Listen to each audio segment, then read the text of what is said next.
Hello, hello mga idol. Good morning, good morning. Dito tayo sa Ligaw ngayon. Tatambay ako sa Ligaw kasi may kami mga leads. Good morning. Shoutout sa Ligaw City. Dito ako ngayon sa Ligaw City. Tambay ako sa good morning. Alright. Dito may jogging. May hintay ako mga lodi.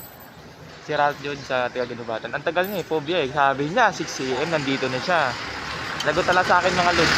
Mga si Ralph Jod. Sabi niya sa akin 6 AM o alas 5 nandito na siya. Phobia. Akong nauna, malayo pa nga ako. Galing pa nga akong Teodoran. Tapos siya, ang tagal, ginubatan lang. Ay nako. 6 AM mga lods sa dito sa Ligaw City, sa Jollibee.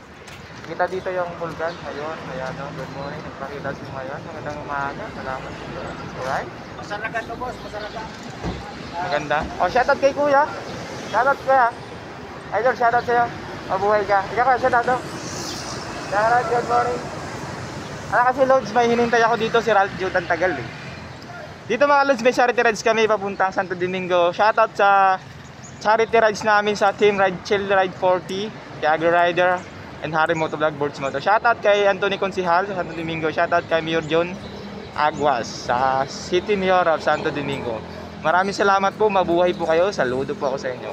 Ayun po, all of riders of Bicol Region, pwede po mag-attend sa Santo Domingo ngayon. May charity rides po kami. Good morning, dito po ako here in Ligaw City.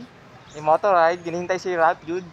Tagot tala sa akin doon si Ralph Jud. Ang tagal-tagal talaga, kanina pa ako naghihintay dito. Good morning. Ano ba yan? Dito lang Bejo natin, motor ride vlog, RS.